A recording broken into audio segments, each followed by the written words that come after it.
Hello students, welcome to my YouTube channel श्रेयसेट classes. देखो बेटा, बिजनेस में हमने एक चैप्टर स्टार्ट किया हुआ है। चैप्टर का नाम है फाइनेंशियल मैनेजमेंट। फाइनेंशियल मैनेजमेंट में हमने सबसे पहले क्या पढ़ा, देखो एक बार चैप्टर को लिंक करते हैं। सबसे पहले हमने पढ़ा फाइनेंशियल मैनेजमेंट का meaning, objective, importance. Financial planning का मीनिंग, ऑब्जेक्टिव, इंपॉर्टेंस।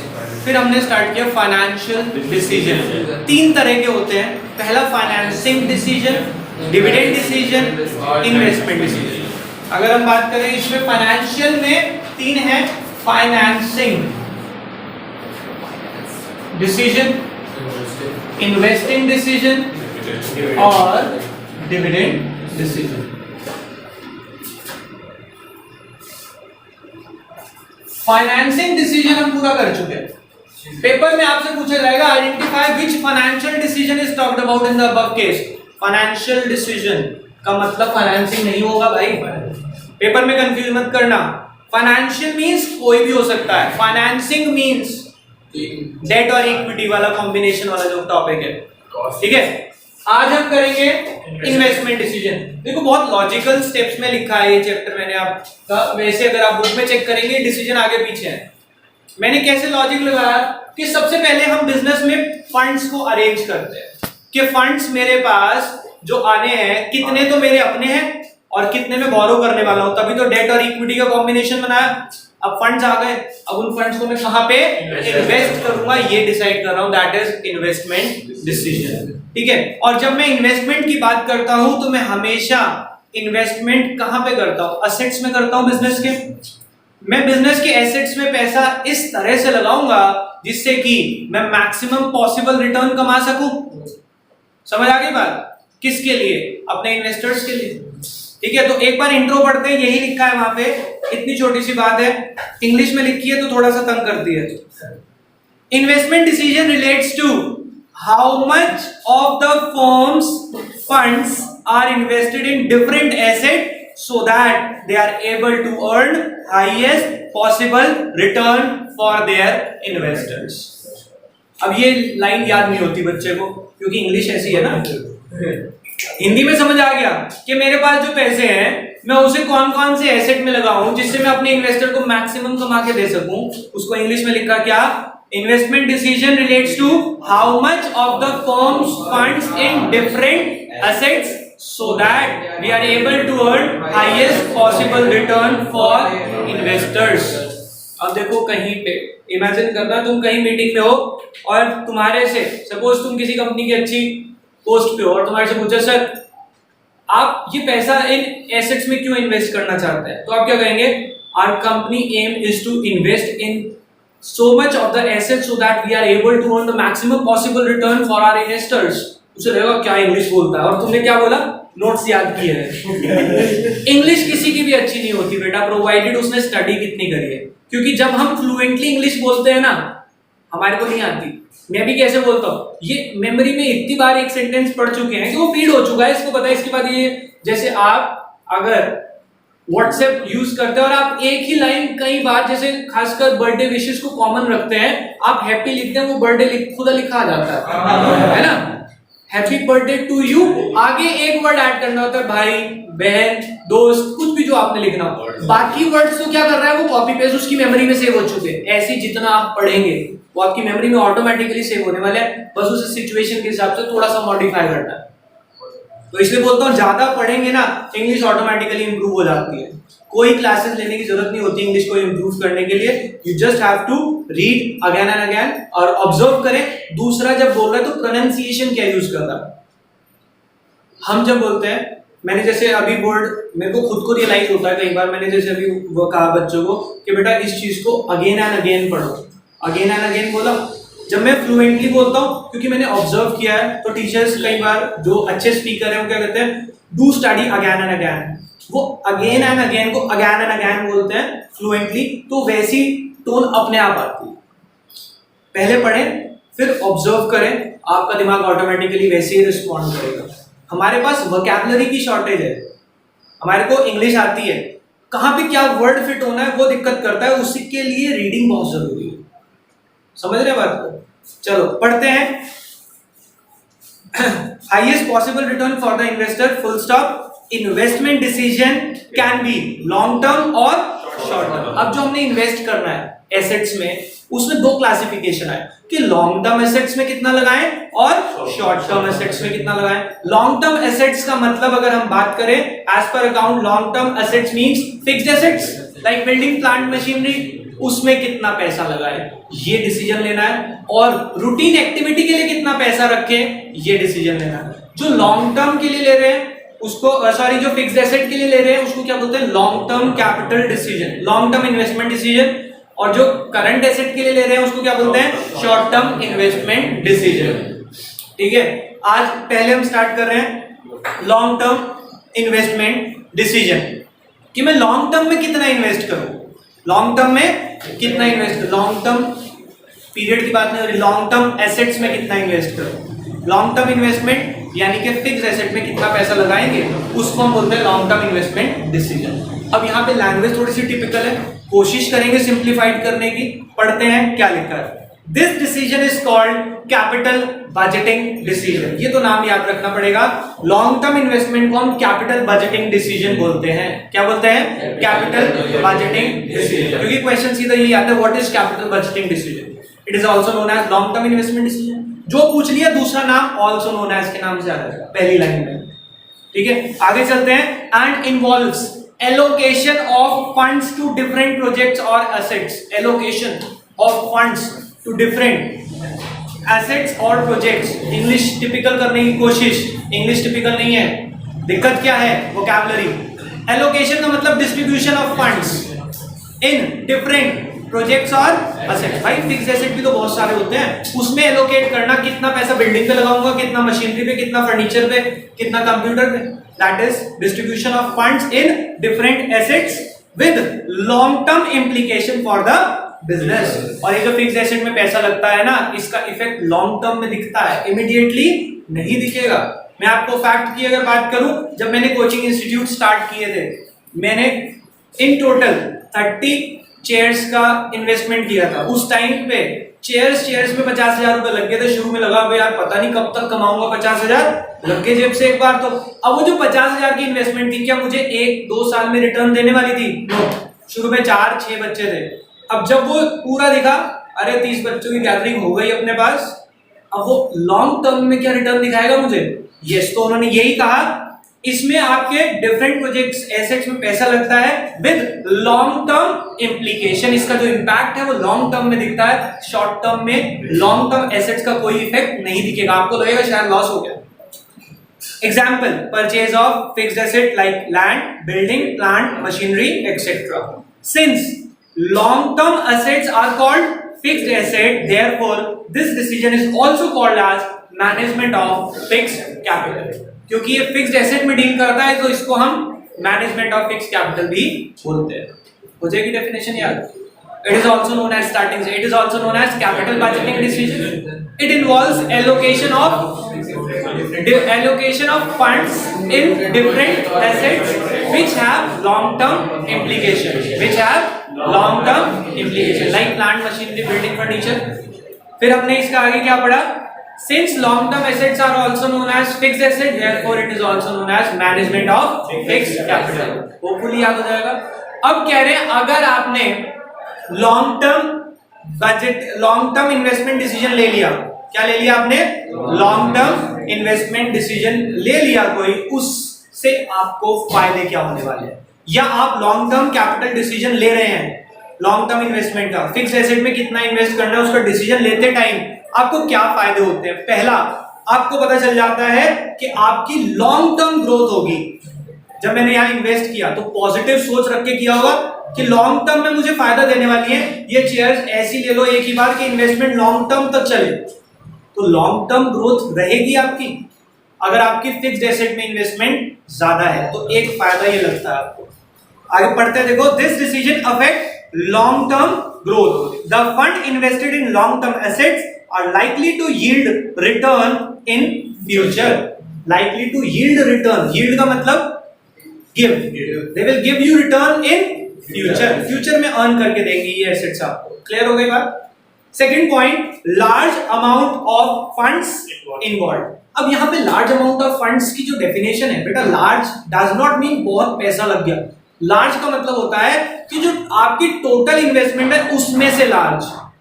मैंने टोटल अपने इंस्टीट्यूट में 60 से 70 हजार रुपए लगाने थे, जिसमें से 45 to 50,000 शेयर्स पे लग गए, तो ये पूरी इन्वेस्टमेंट का लार्ज पोर्शन हो गया नहीं हो गया?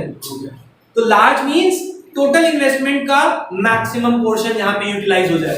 तो कह रहे हैं fixed asset involves large amount of investment, इसमें large amount of funds involve हो जाते हैं। आपके देखो क्या लिखते हैं, this decision involve huge amount of capital funds being blocked in long term project. आपका लॉन्ग टर्म में काफी सारा पैसा ब्लॉक हो जाएगा। क्लियर? Number 3, risk involve. कह रहे फिक्स्ड एसेट में पैसा इन्वेस्ट करने से रिस्क होता है। मैंने शुरुआत में 50,000 रुपए लगा दिए इनमें, मुझे नहीं पता फ्यूचर में मैं कितना कमाने वाला हूं और कब कमाऊंगा। लगा दिए थे आज से 5-6 साल पहले, अब उसकी रिटर्न अगर अब हो रही है तो उस टाइम पे तो रिस्क होगा नहीं होगा?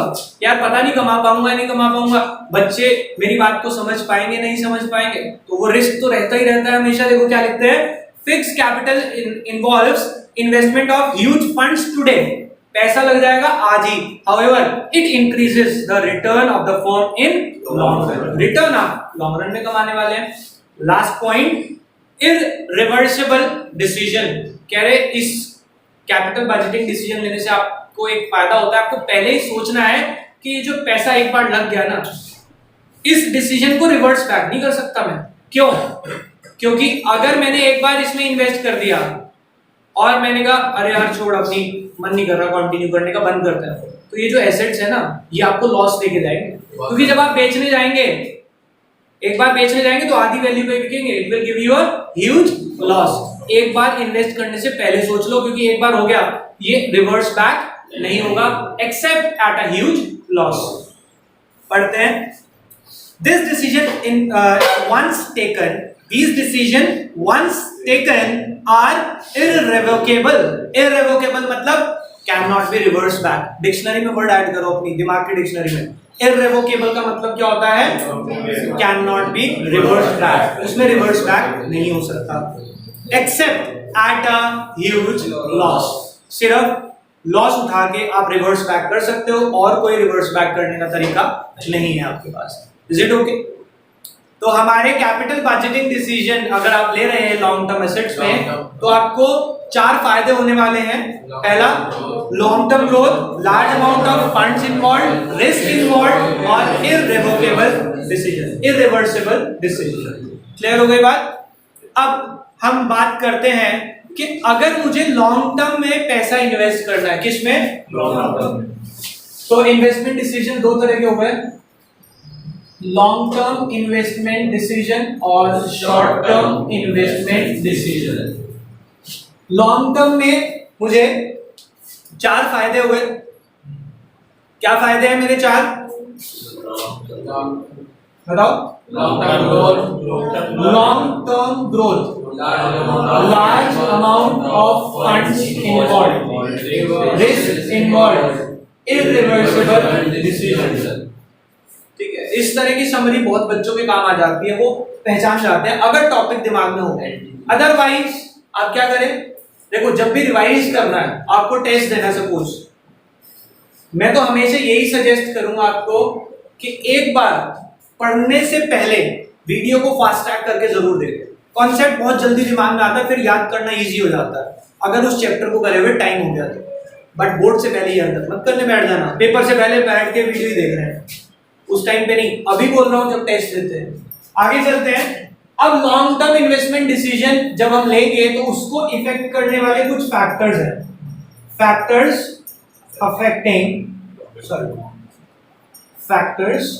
Affecting long term capital decision.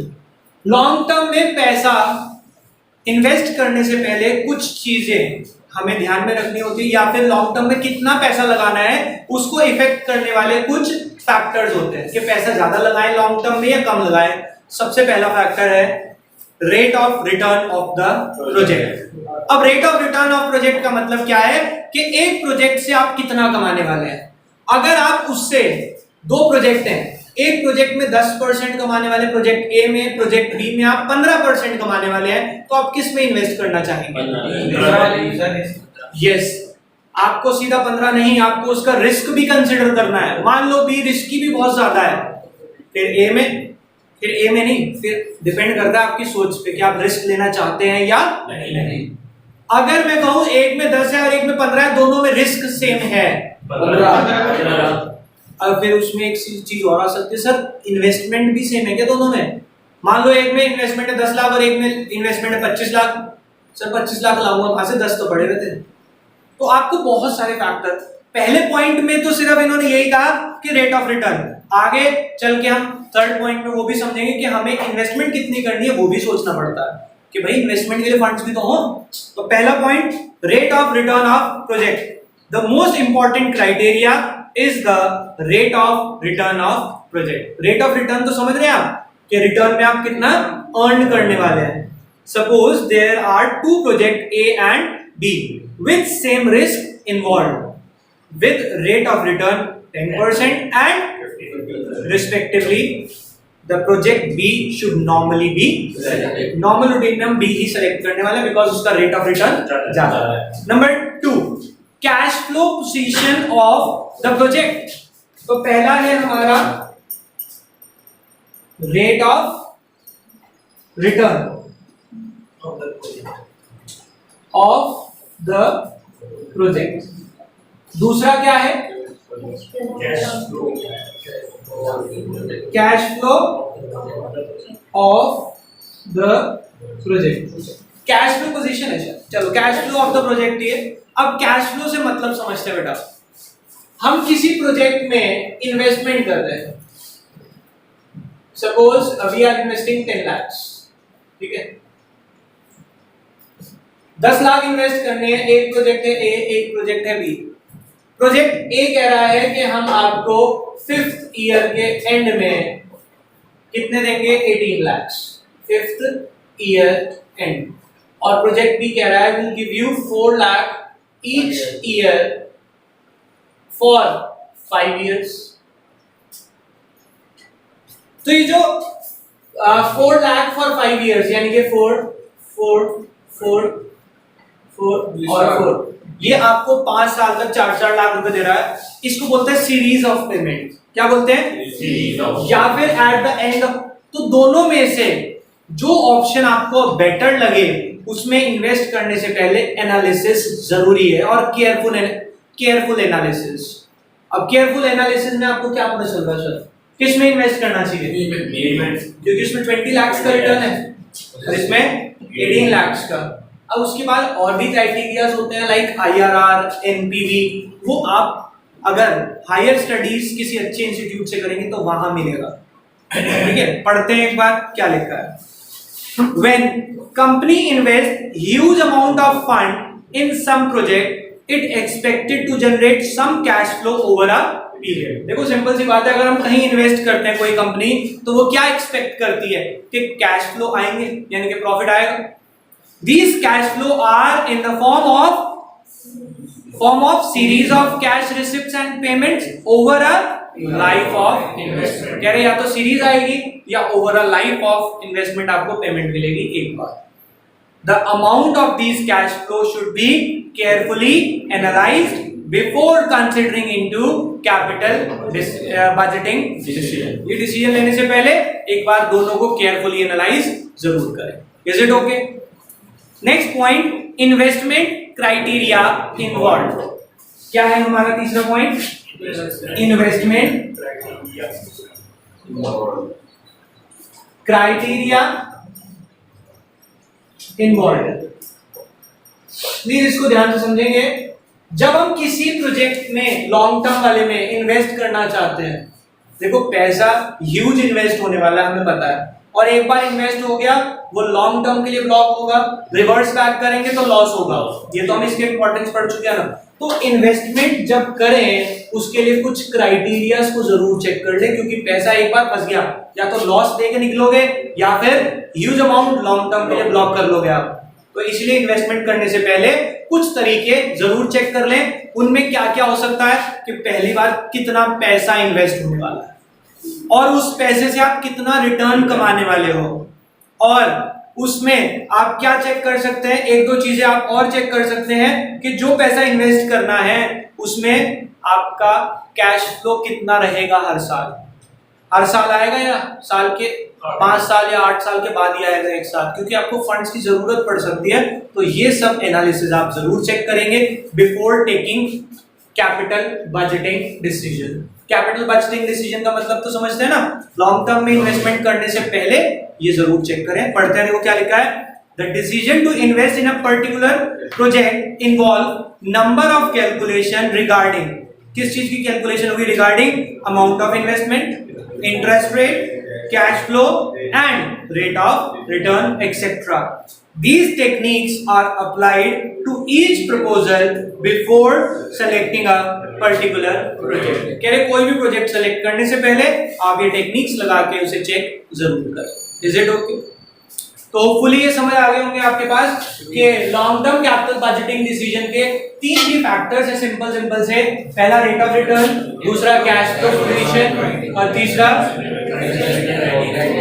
Investment criteria involve. Last topic आज का शॉर्ट टर्म इन्वेस्टमेंट डिसीजन। इधर देखें, हमने पढ़ा था जब समझा था कि इन्वेस्टमेंट डिसीजन 2 ही हो सकते हैं, तो लॉन्ग टर्म या फिर अब शॉर्ट टर्म बहुत सिंपल है। मैंने आपको बताया था कि शॉर्ट टर्म इन्वेस्टमेंट का मतलब क्या है, आप किस में इन्वेस्ट करने वाले, करंट एसेट्स में जो आपकी डे टू डे वर्किंग में यूज होने वाला है। और शॉर्ट टर्म जो करंट एसेट्स हैं, इस चैप्टर में करंट एसेट सिर्फ 3 ही माने जाते हैं, जो सबसे पहले इंट्रो में पढ़ा था।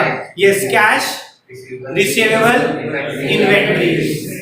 ये करंट एसेट 3 ही मानते हैं, कैश, इन्वेंट्री एंड रिसीवेबल। पढ़ते हैं, देखो क्या लिखा है, this decision is also called working capital decision. वो क्या था, कैपिटल बजटिंग डिसीजन, ये है वर्किंग कैपिटल डिसीजन, वर्किंग के लिए जो पैसा चाहिए, तो इसलिए working capital decision and is concerned with decision about level of, किस चीज का डिसीजन लेगा, वही 3, level of cash, inventory, debtor को रिसीवेबल भी लिखते हैं, डेटर्स कौन होते हैं जिनसे पैसे, receivable etcetera. This decision affects day to day working of the business. इससे क्या इफेक्ट होता है आपका, day to day working. Clear हो गई बात, आगे चलते हैं। दिस डिसीजन अफेक्ट्स, कह रहे जो करंट एसेट है ये क्या इफेक्ट करते हैं आपकी, liquidity as well as profitability. Current assets क्या होते हैं, जो इमीडिएटली कैश में कन्वर्ट हो सकते हैं, तभी तो वर्किंग कैपिटल बोला। तो ये लिक्विडिटी को इफेक्ट करते हैं और प्रॉफिटेबिलिटी को। अब एक बात सोच के बताना, जो करंट एसेट होते हैं, लिक्विड तो पता लग गया कि कभी भी बेच लो, ये प्रॉफिटेबल ज्यादा होते हैं लॉन्ग टर्म से या कम? क्यों? जो चीज आप रूटीन में आप कमा रहे हैं ना, उसमें मार्जिन कम लेते हैं, लेकिन उसकी रोटेशन बहुत ज्यादा बढ़ जाती है। फिक्स्ड एसेट में क्या होगा, एक बार बहुत सारा लग जाएगा, रिटर्न आएगी धीरे धीरे, हर साल आएगी ज्यादा। तो देखो यही लिखा है, this decision affects liquidity as well as profitability of the business because short term assets are usually more liquid but less profitable than fixed asset. कह रहे लिक्विड ज्यादा होते हैं पर प्रॉफिटेबल कम होते हैं। अब लास्ट पॉइंट पढ़ने से पहले एक बार मुझे बताएंगे, अगर आप वर्किंग कैपिटल या फिर ये शॉर्ट टर्म इन्वेस्टमेंट डिसीजन अच्छे से करना चाहते हैं, तो आप उन 3 चीजों को अच्छे से मैनेज करेंगे या नहीं करेंगे? कौन सी 3 चीजें sir? Cash, inventory, debt, receivable use कर लो, कैश, इन्वेंट्री और अगर आपने इन तीनों चीजों को अच्छे से मैनेज कर लिया, इसका मतलब आप वर्किंग कैपिटल डिसीजन अच्छा ले रहे हैं या बेकार? अच्छा डिसीजन है, तभी तो आप इन तीनों को अच्छे से मैनेज कर पा रहे हैं। यही लिखा है, बस इंग्लिश में एक बार पढ़ते हैं। Effective cash management, inventory management and receivable management are essential ingredients of sound working capital management। समझ आ गई बात? साउंड का मतलब होता है अच्छा। एक अच्छे वर्किंग कैपिटल में आपको 3 चीजें करनी है, effective cash management, effective inventory management and effective receivable management. समझ आ गई बात? तो इसी के साथ हमारा ये पूरा इन्वेस्टमेंट डिसीजन आज खत्म हुआ। बाकी करते हैं नेक्स्ट क्लास में। अभी के लिए बाय बाय।